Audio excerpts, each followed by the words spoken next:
the next pathway to talk about is purine synthesis. Now, purine synthesis, again, can be a very complicated pathway, but in terms of the USMLEs, it's a somewhat simple pathway because there's only one enzyme you need to know, and all the other enzymes, and there are many, all the other enzymes are low-yield enzymes. Now, very important, helpful issue here about the difference between the purine synthesis pathway and the pyrimidine synthesis pathway. In the pyrimidine synthesis pathway, that pathway starts with the synthesis of the pyrimidine after the pyrimidine is synthesized, like orotic acid. After that pyrimidine precursor is synthesized, then it's put onto the ribose. But in the purine pathway, it's just the opposite. You first start with ribose, and then with the ribose, you start adding one carbon, one nitrogen, one carbon, one nitrogen, keep building up the two purine rings, and then end up with a purine base on the ribose. So, the big difference between the two pathways is what you start with.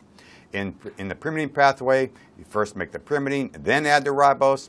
But in the purine pathway, you start with ribose and build the pyrimidine base onto it.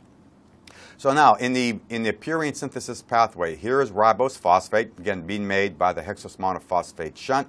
It sees the enzyme PRPP synthetase, which makes the product phosphoribosyl pyrophosphate. There it is, phosphoribosyl pyrophosphate. Once that molecule is generated, there is the only enzyme, the major enzyme, the only enzyme of the pathway you need to know for the board, an enzyme called the amidotransferase. You might see it called the PRPP amidotransferase, as long as you know it's the same enzyme. The amidotransferase. What this enzyme is going to do is put an amino group onto that carbon 1 by displacing the pyrophosphate, and puts an amino group onto that carbon 1 and makes the product 5-phosphoribosylamine.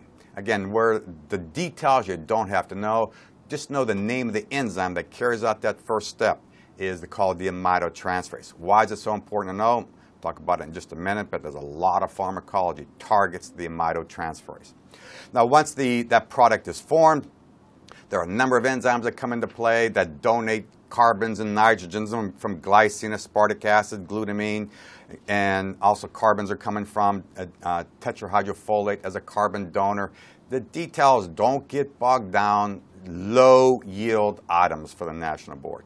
After all that additions of carbons and nitrogens, building those two rings on that ribose platform, at that point there, we end up with a nucleotide, kind of a weird name, but that nucleotide is called inosine monophosphate, abbreviated IMP. Now, what is IMP? Again, the name here may confuse you, but what IMP is, it's a nucleotide because it has phosphate in it, it has a base, and it has ribose. And here is a structure of the abbreviated structure of IMP on the right side. What IMP is made up of: phosphate, ribose, and the base called hypoxanthine. Because we have a base and ribose, the hypoxanthine and ribose together is called the inosine. Now, inosine, again, the base plus the ribose, is now a nucleoside. So what inosine is, it's a nucleoside consisting of two substances, the base called hypoxanthine and the sugar called ribose. So together, it's called a nucleoside. But because there's a phosphate on it, it's now called a nucleotide, IMP. Inosine monophosphate. So again, don't get bogged down here with the nomenclature, which can be confusing, but inosine monophosphate is the product. It's a nucleotide because 3 parts: phosphate, ribose, and the base called hypoxanthine. Now, once IMP is generated, there 2 enzymes can use that IMP as a substrate. One enzyme you don't have to know. They can put a amino group at the 12 o'clock position coming from aspartic acid, low yield item. But this takes an amino group from aspartic acid and puts it onto the 12 o'clock position, making the nucleotide AMP. If, on the other hand, there's another enzyme comes along and puts an amino group from glutamine as the donor of the amino group and puts the amino group at the 7 o'clock position, then that nucleotide is called GMP. So again, the 2 different nucleotides being generated here from the IMP, AMP, and GMP, depending on which enzyme where does that amino group goes on to? At the 12 o'clock position, AMP. At the 7 o'clock position, GMP.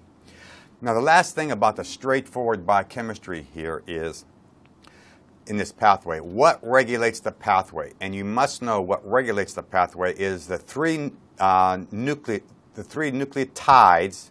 That's what the phosphate group's present. The three nucleotides here, GMP, IMP, or AMP, any of them, or all three of them, can come back right over here and inhibit the aminotransferase. So these purine nucleotides, because there's phosphate presence, the three purine nucleotides can come back and inhibit the aminotransferase. So in me and you right now, do you think this enzyme is working overtime making things? And the answer is no. And the reason is because you don't, as in most of your cells are in G0 phase, and so you don't need a whole lot of nucleotides. So this enzyme is working minimally in your body right now because you already have the nucleotides around. And they can be salvaged, as we discussed on the next figure. So this enzyme is not working in any appreciable amounts because the nucleotides, the purine nucleotides, feed back and inhibit the enzyme. It makes no sense to make many of them if you don't need them. So that is the last of the biochemistry part regarding this pathway, that you know the aminotransferase is inhibited by all three purine nucleotides. Now here comes a tie-in with pharmacology. There is a drug that can be used in the treatment of cancer. There are several drugs used in the treatment of cancer that target the aminotransferase. And one is the administration of allopurinol. Now, I know allopurinol is being used to treat gout, and that will be discussed on the next figure. But allopurinol, it's a purine. And what happens is it can be salvaged by a very important enzyme we'll be talking about on this next figure. But the allopurinol can be salvaged to the nucleotide level, forming allopurinol nucleotide, because it's a purine analog, a purine nucleotide analog. It can also be used to inhibit the aminotransferase. In addition, there are drugs like azathioprine, this drug is used as an immunosuppressant. It can also be used to treat certain leukemias and other cancers. What happens there is the azathioprine, when it's administered, a portion of the molecule is removed to generate the product called 6-mercaptopurine. Now, 6-mercaptopurine itself can be administered, but when it's administered, it is then activated to the nucleotide level to make 6-mercaptopurine nucleotide, which can then be used, because it's a purine analog, purine nucleotide analog, can be used to inhibit the aminotransferase. So again, the concept here, the rationale why you give these drugs, because cancer cells need a lot of purine nucleotides in order to make DNA and RNA. By adding these pharmacological drugs, you inhibit the cancer cells' aminotransferase is being inhibited. Therefore, the cancer cells cannot make enough purine nucleotides to satisfy the need to make their DNA, and as a result, they will not grow, and hopefully the body will be able to take care of the existing cells and kill them off. So this is the purine synthesis pathway.